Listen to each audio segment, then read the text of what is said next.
Mina lento lena ingiphatha kabuhlungu yokuthi umalume yena uyaphika kuze kuzoba yimanje. Yebo uMalimogugu kufanele aphume ejele. Yewe usedonsile kakhulu lo mnyaka le aseyidonsile. Kodwa uMalimogugu mina bengikufisa naye ukuthi mangabe yizwa lento imina uNonhle ngikhona ngiyaphila.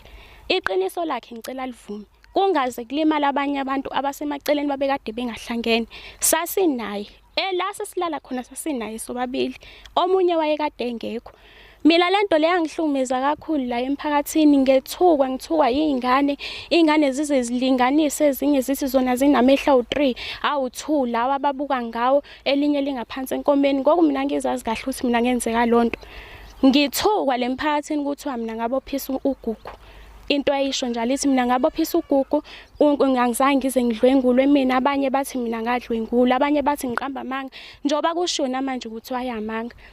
uMalimogugu kusho yena uzilwele lakhe iside. Yebo uMalimogugu angiphiki uMalimogugu wayekholwa waqala wangenisa ePostoli waphuma ePostoli wahamba eZiyoni waphuma eZiyoni wangena eWiseli ngoba mangaba ngingaphazami wazi waboshwe esonta khona eWiseli.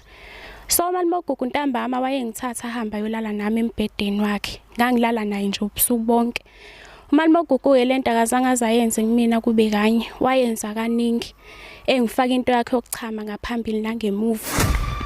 Bandla sisi angifuni uqamba amanga ngifunde esinye isifundo ukuthi mawusukumela ingane eyintombazane wahamba waye emaphoyiseni kuyaphoqa ukuthi yangoba isukubhlungu inhliziyo yakho kodwa egcineni wena oba umuntu omubi. Zikhona ingane la ekhaya zamantombazane ezikhulayo enye ina 8 years enye ina 9 ezabafowethu kodwa ama ingafiki ithi auntie nangu umuntu la ngaphandle udlala ngami.